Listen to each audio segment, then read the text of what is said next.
Hello student, मैं Anoop Singh MDYPG college Bilariyaganj Azamgarh में आपका स्वागत करते हैं।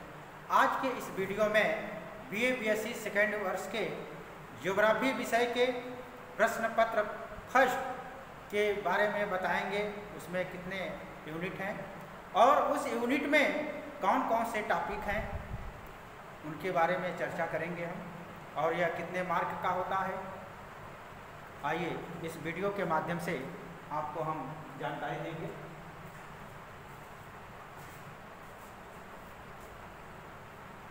देखिए, इस प्रश्न पत्र का जो नाम है वह आर्थिक भूगोल है। पहली यूनिट में आर्थिक भूगोल की प्रकृति कैसी है, उसका अर्थ क्या होता है और परिभाषा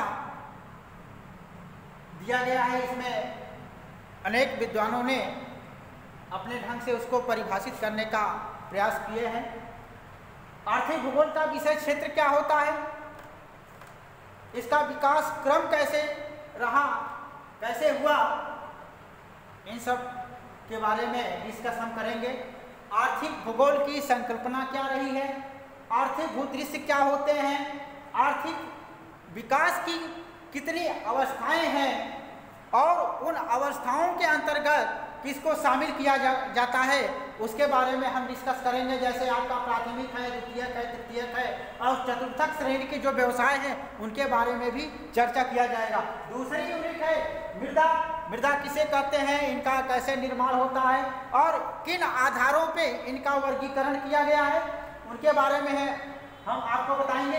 वनस्पति कितने प्रकार के होते हैं और उनका उत्पादक क्षेत्र कौन कौन से हैं। कृषि भूमि का उपयोग और वन छूने का अवस्थापना सिद्धांत का डिस्कस किया जाएगा। इस टॉपिक के माध्यम से मुख्य फसलों के उत्पादन, वितरण और विश्व व्यापार कैसे होता है उसके बारे में आपको बताया जाएगा। जिसमें जो प्रमुख फसलें हैं, चावल है, गेहूं है, गन्ना है, कपास है, चाय है, कॉफी और रबड़ है। इनकी भौगोलिक दशाओं के बारे में, इनके उत्पादक क्षेत्रों के बारे में, इनके विश्व वितरण के बारे में और इनका विश्व व्यापार के बारे में डिस्कस किया जाएगा। हिटलसी के द्वारा विश्व के जो कृषि प्रदेश का जो विभाजन किया गया है वह कौन कौन से कृषि प्रदेश हैं उनके बारे में हम विस्तृत डिस्कस करेंगे।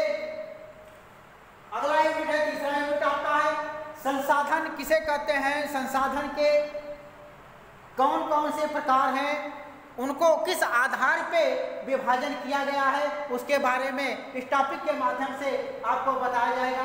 कृषि प्रदेश किसे कहते हैं, कृषि प्रदेश का जो विभाजन किया गया है वह किन आधारों पे किया गया है, विश्व में कौन कौन से जो कृषि प्रदेश हैं उनके बारे में आपको जानकारी इस टॉपिक के माध्यम से दी जाएगी।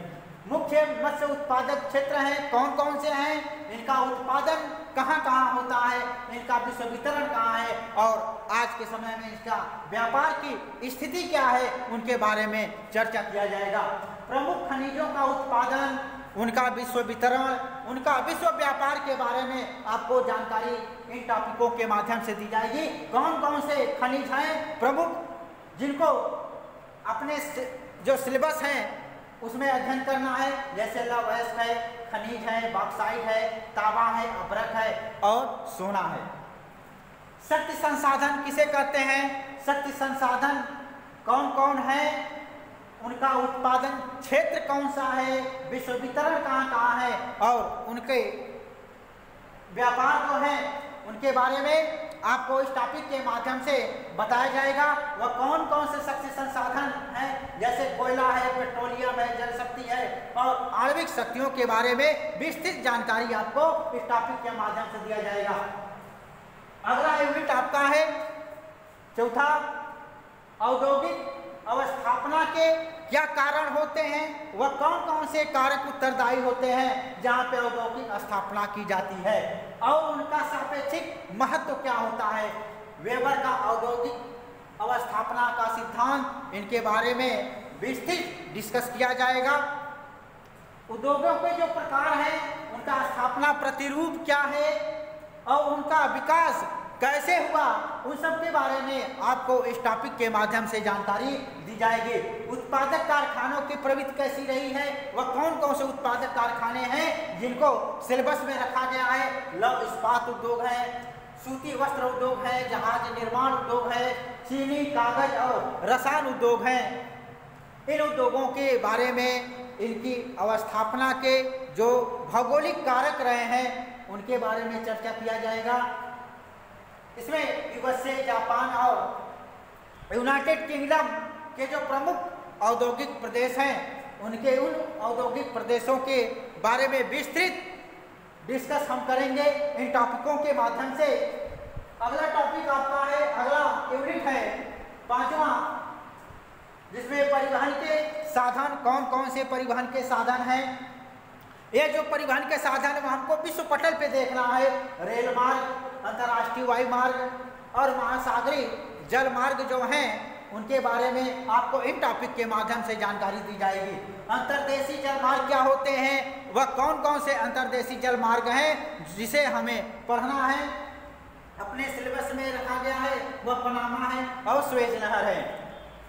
अंतर्राष्ट्रीय व्यापार का जो बदलता स्वरूप आज के समय में है, वह कैसे प्राचीन परंपरागत जो व्यापार रहे वह कैसे आज के समय में कन्वर्ट हुए, मॉडर्न में आए, उनके बारे में आपको जानकारी दी जाएगी। उसका कैसे स्वरूप बदल गया और किन कारणों से बदला। प्रमुख व्यापारिक जो प्रखंड हैं उनका उद्देश्य क्या है, उनके व्यापारिक संबंध क्या हैं, उनके बारे में आपको इन टॉपिक के माध्यम से जानकारी है। जिसमें कामेकान का उद्देश्य क्या है, कामेकान की स्थापना कब हुई है, इसमें कौन कौन से देश हैं उनके बारे में जानकारी दी जाएगी आपको। साप्टा क्या होता है, आसियान क्या है, नाफ्टा क्या है, ओपेक क्या है, इनके उद्देश्यों के बारे में आपको इस टॉपिक के माध्यम से जानकारी दी जाएगी। धन्यवाद।